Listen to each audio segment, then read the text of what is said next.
Pas ndeshjeve të parë çeriffinale të Ligës së Kampionëve, superkompjuteri i famshëm i Optas ka përgjegjësuar projeksionet për ekipet që kanë më shumë shanse për të fituar trofeun më të rëndësishëm për klube.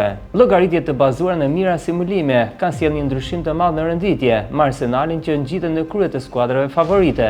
Pas fitores spektakolare 3-0 kundër Realit në Londër, topçit e Mikel Artetes janë tani favoritët kryesorë për të fituar Championsin me 27.8%. Para kësaj ndeshje Arsenali renditej në vendin e tretë me vetëm 15.6% shanse. Tani me një avantazh të madh ata kanë 95.7% gjasa për të kualifikuar në gjysmëfinale. Për Real Madridin ndërkohë duket thuajse një mision i pamundur. Opta u jep vetëm 0.9% mundësi për ta fituar këtë edicion.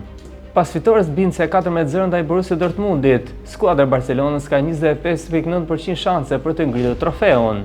Pas tyre në vendin e tretë ndodhet Paris Saint-Germain me 21.9% për të fituar Champions League-ën. Në vendin e katërt vjen Inter i Simone Inzagit. Skuadra Z4 ka 82 mundësi për të kaluar në gjysmëfinale dhe 41.5% për të arritur në finalen e madhe.